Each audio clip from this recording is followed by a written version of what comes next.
आमे जेपरी सत्कार्य करू बोली ईश्वर पूर्वर निरूपित करथिले सेथि निमंते ख्रीष्टंकठारे आमको नूतन भावरे सृष्टि करि अछंती। परित्राण ईश्वरंक दान अटे। आम कार्य द्वारा पाई नाहु किंतु विश्वास द्वारा पाई अछु। ए परित्राण कार्य जणे विजाति को ईश्वरंक निकटवर्ती हेबा निमंते सहाय्य करे। आपण कोन ईश्वरंक निकटवर्ती होई पारिछंती की? जीसुंक मधुर वाक्य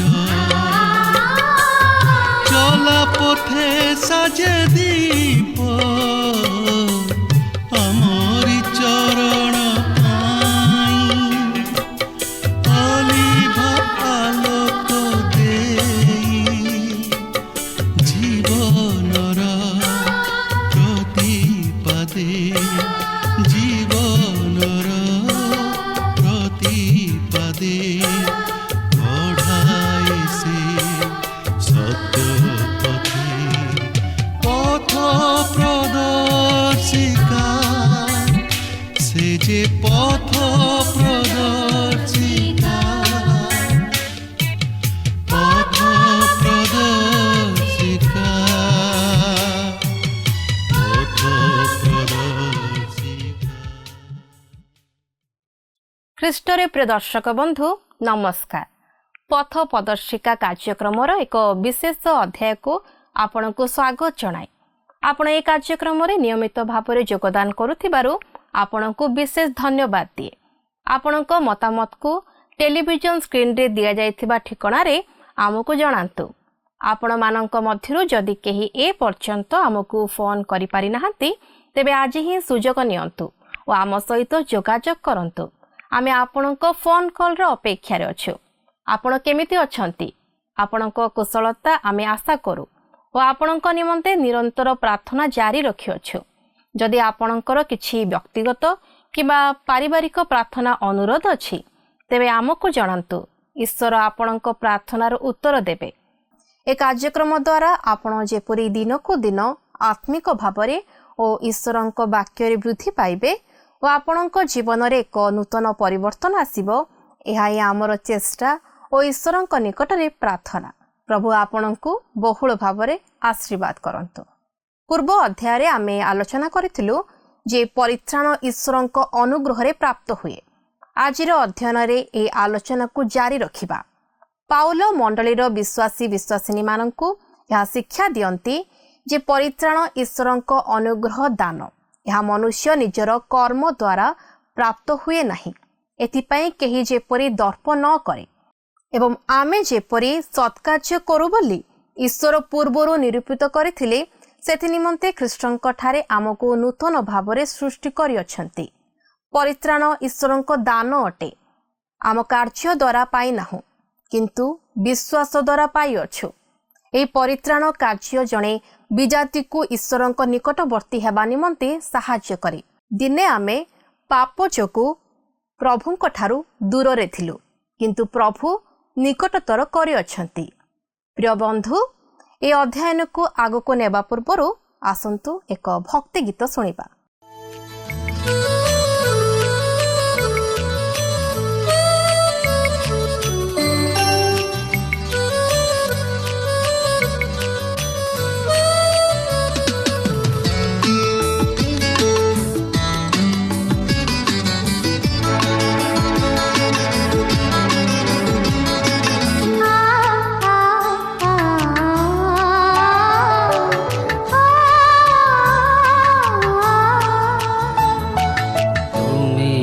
चेतना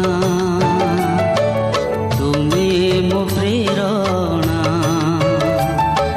तुम्हें मो चेतना तुम्हें मो प्रेरणा चाहे मु तुम्हारी मधुर चालना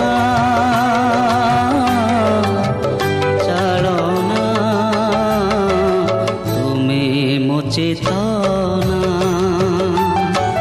तुम्हें मो प्रेरणा तुम्हें मो चेतना तुम्हें मो प्रेरणा।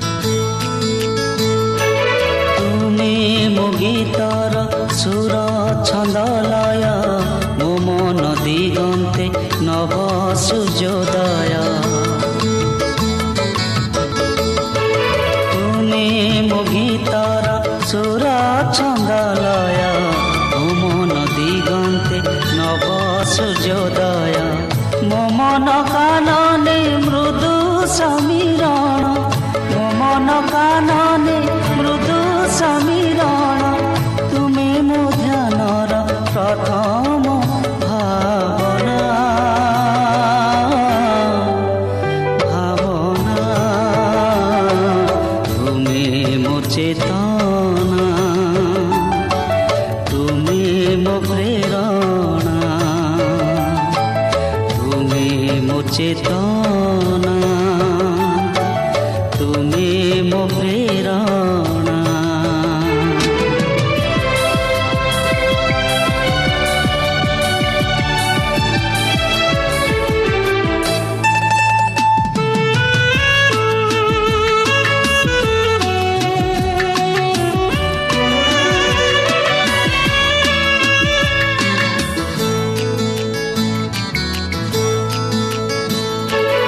ଅନନ୍ତ ସୀମ ମଙ୍ଗଳମୟ ଭରି ଦିଅ ହୃଦେ ଶାନ୍ତି ଅଭୟ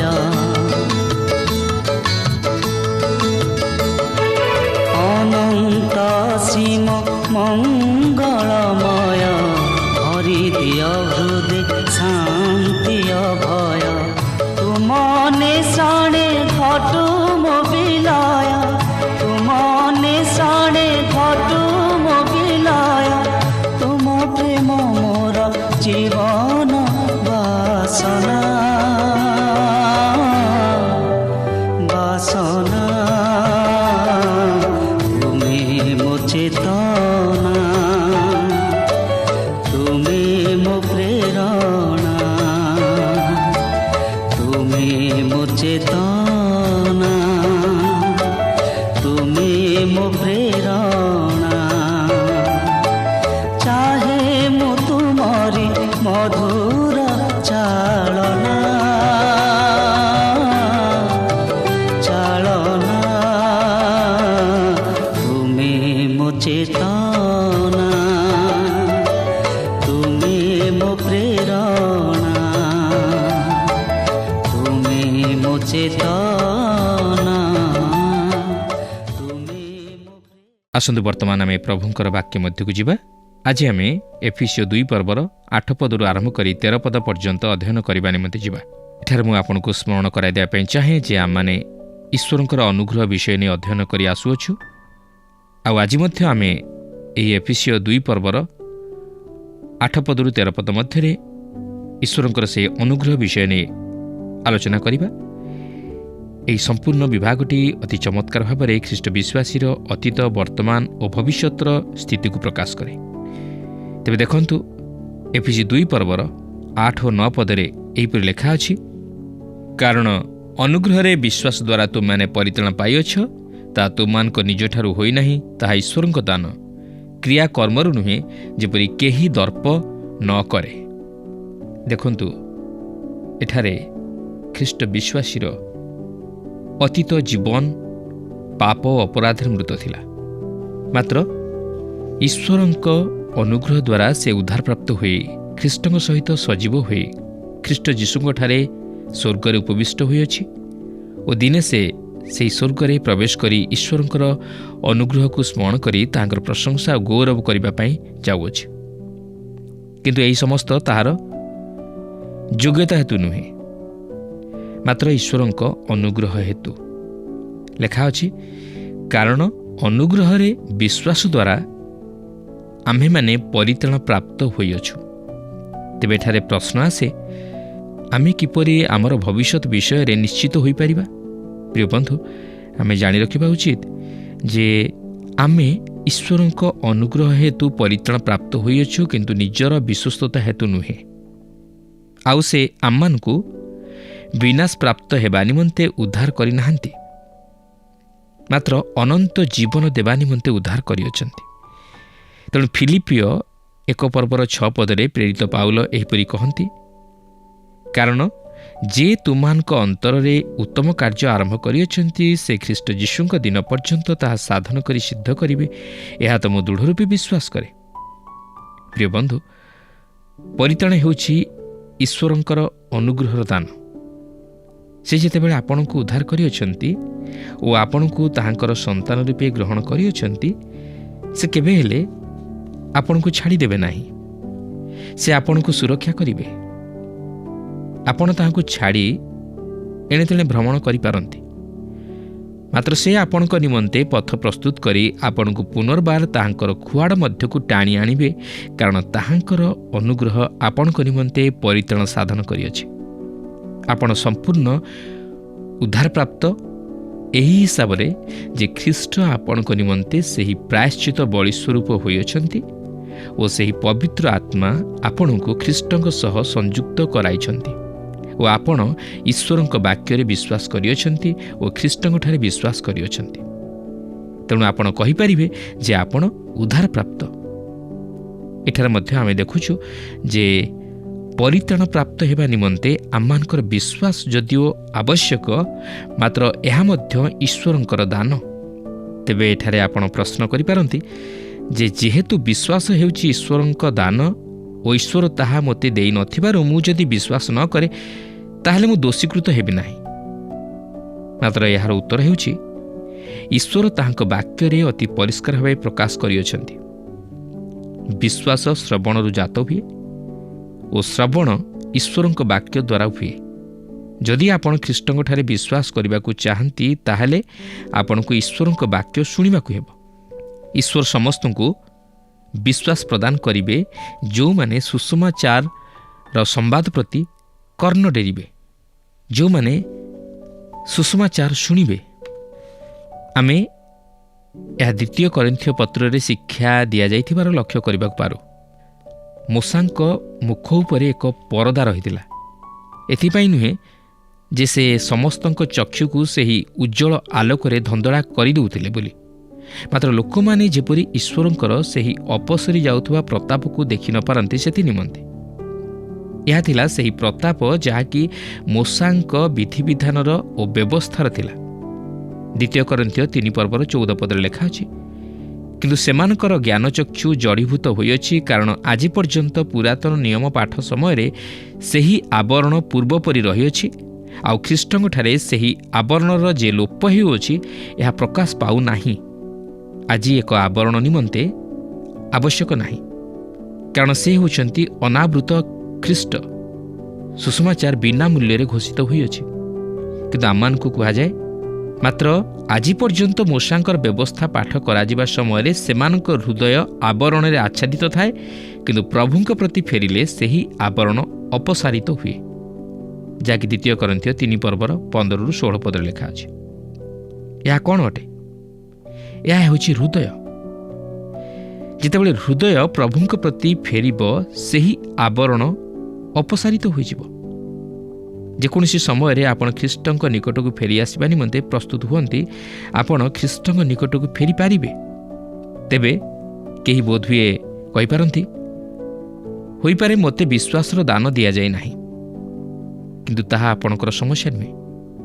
ଆପଣଙ୍କର ସମସ୍ୟାଟି ହେଉଛି ଯେ ଆପଣ ଆପଣଙ୍କର ପାପକୁ ପରିତ୍ୟାଗ କରିବାକୁ ଚାହାନ୍ତି ନାହିଁ, ଯାହାକୁ ବାଇବଲ ଦୋଷାରୋପ କରେ।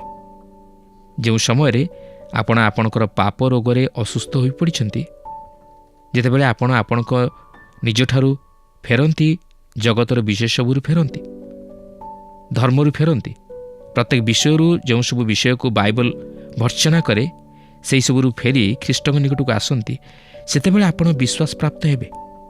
ଆପଣ ଖ୍ରୀଷ୍ଟଙ୍କୁ ବିଶ୍ୱାସ କରିପାରିବେ। ଅନେକ ଲୋକମାନେ କହନ୍ତି, ପ୍ରକୃତରେ କହିବାକୁ ଗଲେ ସେମାନଙ୍କର ମାନସିକ ସମସ୍ୟା ଅପେକ୍ଷା ନୈତିକ ସମସ୍ୟା ରହିଅଛି।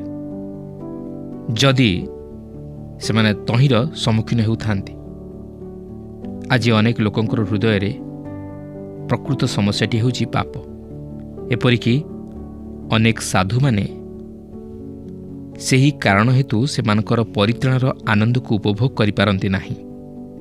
ଆଜି ଅନେକ ଖ୍ରୀଷ୍ଟ ବିଶ୍ୱାସୀମାନେ ସେମାନଙ୍କର ଅତୀତ ଜୀବନକୁ ଫେରିଯିବା ଦ୍ୱାରା ମାନସିକ ଭାବେ ଅସ୍ଥିର ହୋଇଯାଆନ୍ତି ଓ ବିଶ୍ୱାସରେ ସ୍ଥିର ରହିପାରନ୍ତି ନାହିଁ। ସେମାନେ ଅତୀତର ଦୋଷ ତ୍ରୁଟି ଓ ବିଫଳତା ଘେର ମଧ୍ୟରେ ରହିଥାନ୍ତି ଓ ସେମାନେ ସେହିସବୁ ଖ୍ରୀଷ୍ଟଙ୍କ ନିକଟରେ ରଖିବା ଅପେକ୍ଷା ନିଜ ଉପରେ ସେହିସବୁ ନେଇ ବିଶ୍ୱାସରେ ଦୁର୍ବଳ ହୋଇଯାଆନ୍ତି। ପରିତ୍ରାଣର ସେହି ଅସ୍ତ୍ରଟି ହେଉଛି ବିଶ୍ୱାସ। ପ୍ରିୟ ବନ୍ଧୁ, ଆପଣ ଯେତେବେଳେ ଈଶ୍ୱରଙ୍କ ବାକ୍ୟ ଶୁଣି ଖ୍ରୀଷ୍ଟଙ୍କ ଆଡ଼କୁ ଫେରିବେ, ସେତେବେଳେ ଈଶ୍ୱର ଆପଣଙ୍କୁ ସେହି ବିଶ୍ୱାସର ହୃଦୟ ଦେବେ। କିନ୍ତୁ ଆପଣ ଯଦି ଈଶ୍ୱରଙ୍କ ବାକ୍ୟ ନ ଶୁଣନ୍ତି ବା ତହିଁରେ ମନୋଯୋଗ ନ କରନ୍ତି, ତାହେଲେ ଆପଣ କିପରି ବିଶ୍ୱାସର ଦାନ ପ୍ରାପ୍ତ ହେବେ? ତେଣୁ ବିଶ୍ୱାସ ହେଉଛି ଏକ ଅସ୍ତ୍ର ଯାହାକି ପରିତ୍ରାଣର ଅଧିକାରୀ କରାଏ, କିନ୍ତୁ ପରିତ୍ରାଣ ସାଧନ କରିପାରେ ନାହିଁ। ମାତ୍ର ଖ୍ରୀଷ୍ଟଙ୍କ ରକ୍ତ ଓ ଯୋଗ୍ୟତା ତାହା ନିମନ୍ତେ ପରିତ୍ରାଣ ସାଧନ କରେ। ଆଉ ତାହା ହିଁ ହେଉଛି ଈଶ୍ୱରଙ୍କର ଅନୁଗ୍ରହ। ପ୍ରଭୁଙ୍କର ଦାସ କହନ୍ତି, ଖ୍ରୀଷ୍ଟଙ୍କଠାରେ ଆପଣଙ୍କର ଆନନ୍ଦ ଆପଣଙ୍କୁ ଉଦ୍ଧାର କରିପାରେ ନାହିଁ, ମାତ୍ର ଖ୍ରୀଷ୍ଟଙ୍କଠାରେ ଆପଣଙ୍କର ଭରସା ଆପଣଙ୍କୁ ଉଦ୍ଧାର କରିପାରେ ନାହିଁ, ମାତ୍ର ଖ୍ରୀଷ୍ଟ। ଏପରିକି ଖ୍ରୀଷ୍ଟଙ୍କଠାରେ ଆପଣଙ୍କର ବିଶ୍ୱାସ ଆପଣଙ୍କୁ ଉଦ୍ଧାର କରିପାରେ ନାହିଁ, ଯଦିଓ ଏହା ପରିତ୍ରାଣର ଏକ ଅସ୍ତ୍ର, ମାତ୍ର ଖ୍ରୀଷ୍ଟଙ୍କ ରକ୍ତ ଓ ଯୋଗ୍ୟତା ତାହା ସାଧନ କରେ। ପାଉଲ ଯେତେବେଳେ କହନ୍ତି, ତାହା ତୁମମାନଙ୍କ ନିଜଠାରୁ ହୋଇନାହିଁ ବୋଲି, ସେତେବେଳେ ସେ ବିଶ୍ୱାସ ବିଷୟ ନେଇ ପ୍ରକାଶ କରନ୍ତି ନାହିଁ, ମାତ୍ର ପରିତ୍ରାଣ ବିଷୟ ନେଇ ପ୍ରକାଶ କରନ୍ତି। ପରିତ୍ରାଣ ହେଉଛି ଈଶ୍ୱରଙ୍କ ଅନୁଗ୍ରହର ଦାନ। ଏହା ଈଶ୍ୱରଙ୍କର, ମାତ୍ର ଆମମାନଙ୍କର ଅଧିକାର ନୁହେଁ, ଯାହା ନେଇ ଆମେ ଗର୍ବ କରିବା। 2 ପର୍ବର 10 ପଦରେ ଲେଖା ଅଛି, କାରଣ ଆମ୍ଭେମାନେ ତାହାଙ୍କ ରଚନା, ଯେ ସମସ୍ତ ସତ୍କାର୍ଯ୍ୟ ଆମ୍ଭେମାନେ କରିବୁ ବୋଲି ଈଶ୍ୱର ପୂର୍ବରୁ ଆୟୋଜନ କରିଥିଲେ, ଆଚରଣରେ ସେହିସବୁ ସାଧନ କରିବା ନିମନ୍ତେ ଖ୍ରୀଷ୍ଟ ଯୀଶୁଙ୍କଠାରେ ସୃଷ୍ଟ। ଲେଖା ଅଛି, ଆମ୍ଭେମାନେ ତାହାଙ୍କ ରଚନା। ପାଉଲ ଏଠାରେ ଆଞ୍ଚଳିକ ମଣ୍ଡଳୀ ବିଷୟ ନେଇ କୁହନ୍ତି ନାହିଁ, ମାତ୍ର ଏକ ପ୍ରକୃତ ତଥା ବାସ୍ତବ ଓ ସତ୍ୟ ବିଶ୍ୱାସୀ ମଣ୍ଡଳୀ ବିଷୟ ନେଇ ପ୍ରକାଶ କରନ୍ତି, ଯାହାକି ଖ୍ରୀଷ୍ଟଙ୍କ ଶରୀର ରୂପ ବିଶ୍ୱାସୀ ମଣ୍ଡଳୀ। ଆଉ ସେହି ବିଶ୍ୱାସୀ ମଣ୍ଡଳୀ ହେଉଛି ତାହାଙ୍କର ରଚନା ଓ ଖ୍ରୀଷ୍ଟଙ୍କଠାରେ ତାହାଙ୍କର ନୂତନ ସୃଷ୍ଟି। ଯେତେବେଳେ ଆମେ ସେହି ସ୍ୱର୍ଗରେ ଖ୍ରୀଷ୍ଟଙ୍କଠାରେ ଉପବେଶନ କରିଅଛୁ, ଆମ୍ଭେମାନେ ଏହି ଜଗତରେ ଏପରି ଜୀବନଯାପନ କରିବା ଉଚିତ, ଯାହାକି ତାହାଙ୍କ ନାମର ଗୌରବ ତଥା ମହିମାର ଟେକ ରଖିପାରିବ। ପ୍ରିୟ ବନ୍ଧୁ, ଆଜି ଆମେ ଯଦି ଉଦ୍ଧାରପ୍ରାପ୍ତ, ତାହେଲେ ଆସନ୍ତୁ ଆମେ ଖ୍ରୀଷ୍ଟୀୟ ମଣ୍ଡଳୀ ସହିତ ସଂଯୁକ୍ତ ହୋଇ ଏପରି ସତ୍କାର୍ଯ୍ୟ କରିବା, ଯାହାକି ତାହାଙ୍କ ନାମର ଟେକ ରଖିପାରିବ ଓ ଈଶ୍ୱରଙ୍କର ଗୌରବ ଓ ମହିମା ପ୍ରକାଶ କରିପାରିବ। ତେବେ ଆମେ ଏଫେସୀୟ 2 ପର୍ବର 1 ପଦରୁ 10 ପଦ ମଧ୍ୟରେ ଈଶ୍ୱରଙ୍କ ମନ୍ଦିର ହିସାବରେ ମଣ୍ଡଳୀର ନିର୍ମାଣ ନିମନ୍ତେ ଉପକରଣ ସମ୍ପର୍କରେ ଆଲୋଚନା କରିଥିଲୁ, ଯେଉଁ ଉପକରଣ କି ବିଶେଷତଃ ଖ୍ରୀଷ୍ଟ ବିଶ୍ୱାସୀ।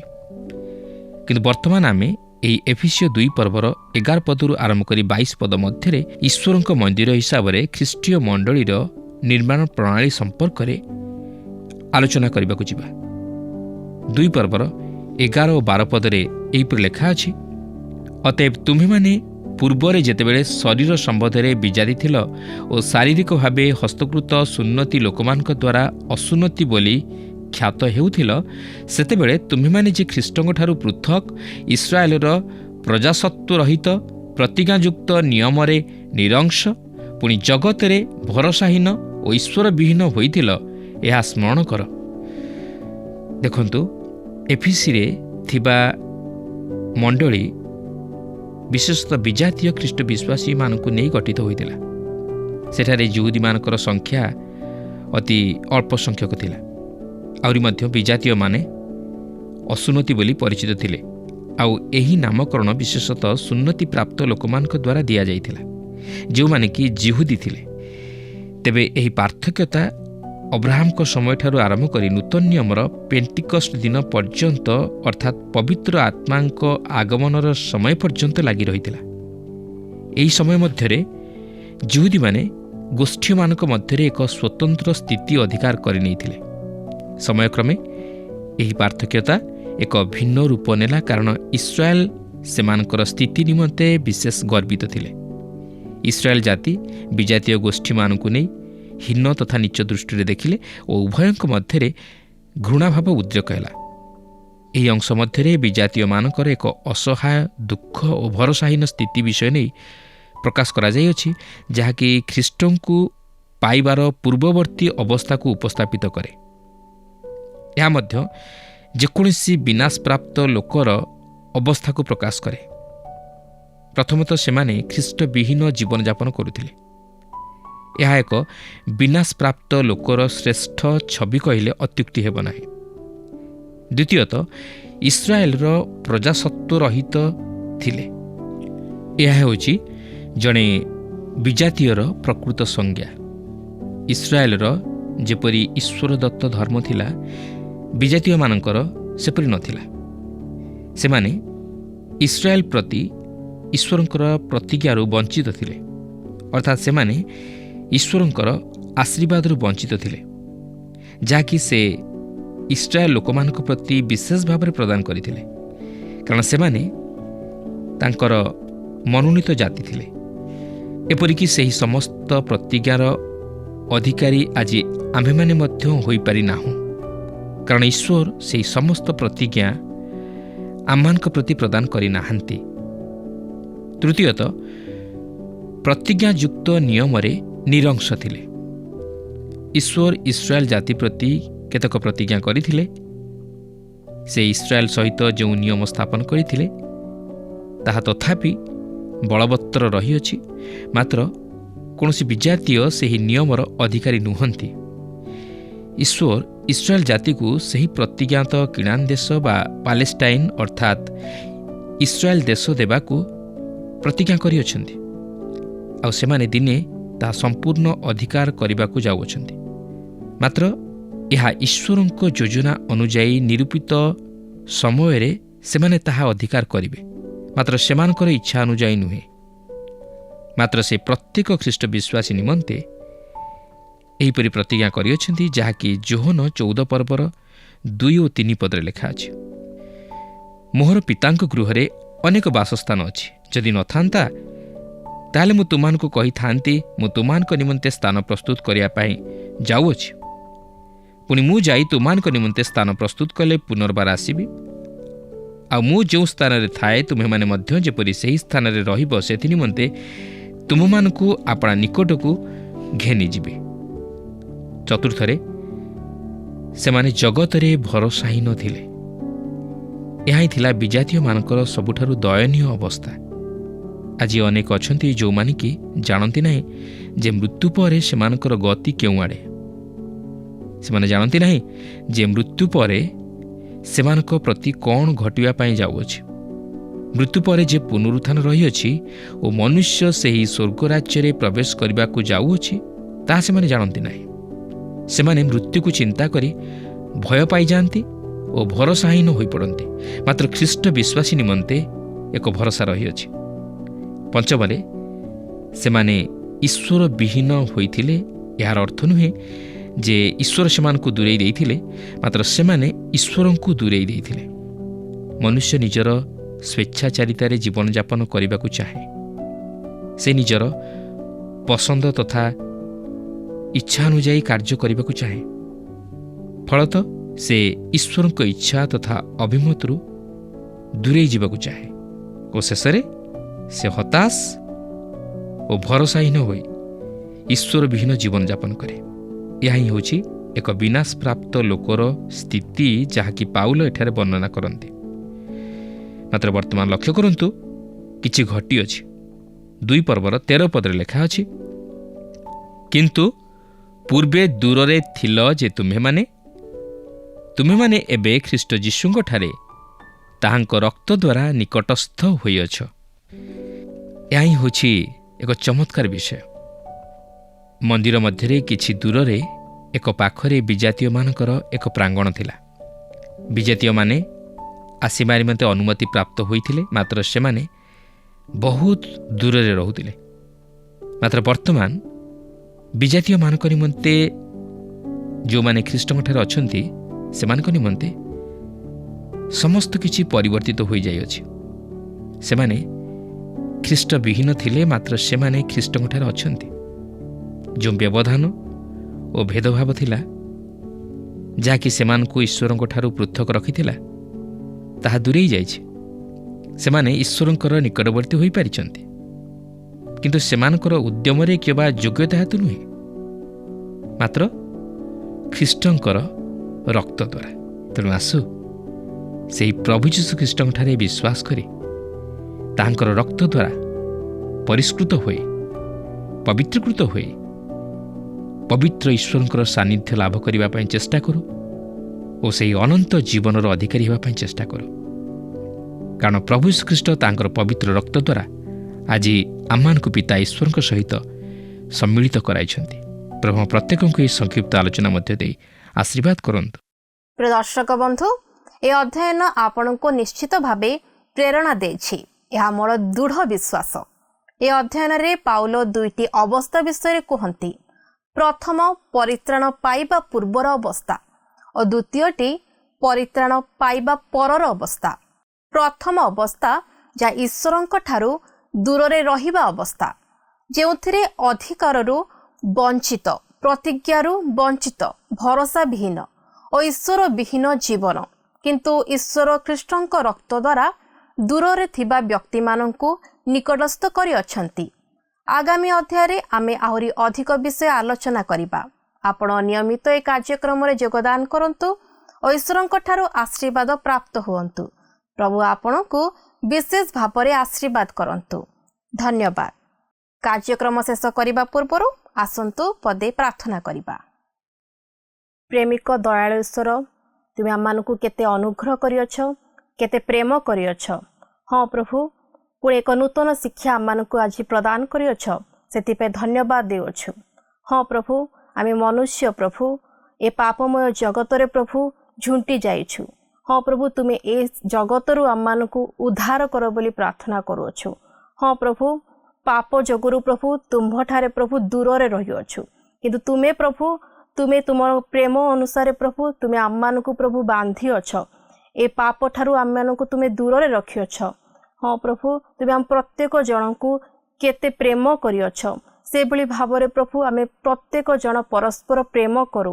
ହଁ ପ୍ରଭୁ, ପାପ ଯେପରି ଆମମାନଙ୍କ ମଧ୍ୟରେ ଯେପରି ପ୍ରବେଶ ନ କରେ, ସେଥିପାଇଁ ପ୍ରଭୁ ତୁମଠାରେ ଯେଭଳି ଭାବରେ ଆମେ ପ୍ରତ୍ୟେକ ଜଣ ପ୍ରଭୁ, ହଁ ପ୍ରଭୁ, ଯେପରି ସଂଲଗ୍ନ ଜୀବନ କାଟିପାରିବୁ, ଜଡ଼ିତ ହୋଇପାରିବୁ, ତୁମେ ସେହିପରି ଆମ ପ୍ରତ୍ୟେକ ଜଣଙ୍କର ଜୀବନରେ ପ୍ରଭୁ ତୁମେ କାର୍ଯ୍ୟ ସାଧନ କରାଅ। ପ୍ରଭୁ ଯୀଶୁଖ୍ରୀଷ୍ଟଙ୍କ ନାମରେ ମାଗୁଅଛି, ଆମେନ୍। ଗତ ପ୍ରଶ୍ନର ଉତ୍ତରଟି ହେଲା ଡି, ଅନୁଗ୍ରହ। ଆଜିର ପ୍ରଶ୍ନଟି ହେଉଛି, କେଉଁ ବାକ୍ୟ ଶ୍ରବଣ ଦ୍ୱାରା ବିଶ୍ୱାସ ଜାତ ହୁଏ? ଏ, ଈଶ୍ୱରଙ୍କ ବାକ୍ୟ, ବି, ଶୈତାନର ବାକ୍ୟ, ସି, ରାଜାଙ୍କର ବାକ୍ୟ, ଡି, ମନୁଷ୍ୟର ବାକ୍ୟ।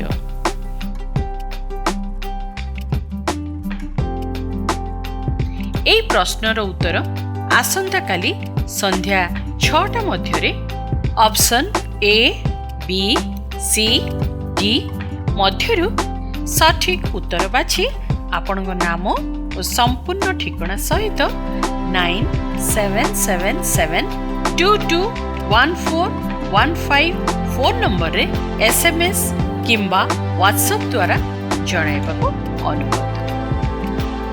ଯଦି ଆପଣଙ୍କୁ ଆମ କାର୍ଯ୍ୟକ୍ରମ ଭଲ ଲାଗୁଛି, ତେବେ 044490812996ରେ ମିସ୍ଡ କଲ୍ ଦେଇ ବିଜୟୀ ହୋଇପାରିବେ।